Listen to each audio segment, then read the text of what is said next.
Jenazah putra Ridwan Kamil, Emeril Khan Mumtaz atau Eril ditemukan pada Rabu 8 Juni 2022 pagi waktu setempat. Jenazah Eril ditemukan di Bendungan Engehalde yang berjarak 5 km dari lokasi TKP Eril di wilayah Sungai Air, Bern, Swiss. Ternyata sosok penemu jenazah Eril adalah seorang guru SD bernama Geraldine Beldi. Geraldine Beldi menemukan Eril saat sedang berjalan pagi menuju tempatnya mengajar. Hal ini diketahui dari unggahan lewat akun Instagram Ridwan Kamil sebagaimana dikutip tribunnews.com pada Jumat 10 Juni 2022. Seorang guru SD yang menemukan jenazah Eril di Sungai Air saat ia sedang berjalan pagi menuju tempatnya mengajar, tulis Ridwan Kamil.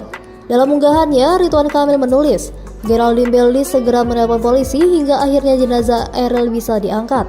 Mengetahui sosok penemu jenazah Eril, Ridwan Kamil meminta timnya di Bern untuk bertemu dengan Geraldine Beldi sebelum pulang ke tanah air. Tak lain untuk berucap terima kasih karena telah menemukan jenazah Eril. Setelah menunggu Geraldine Beldi selesai mengajar, Ridwan Kamil pun bertemu dengan wanita tersebut dan berucap terima kasih. Kepada Ridwan Kamil, Geraldine Beldi mengatakan seluruh warga Bern mengetahui musibah yang dialami Eril. Apalagi ia juga memiliki 2 anak. Sehingga saat berjalan kaki, Geraldine Beldi selalu melihat ke arah Sungai Air. Dan pada momen itulah ia menemukan jenazah Eril. Mengakhiri unggahannya, Ridwan Kamil menulis, tujuan Eril ke Swiss adalah untuk mencari sekolah S2 guna melanjutkan pendidikannya. Namun ia justru diselamatkan oleh seorang pengajar.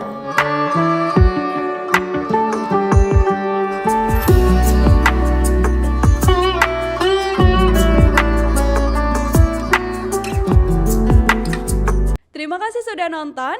Jangan lupa like, subscribe, dan share ya.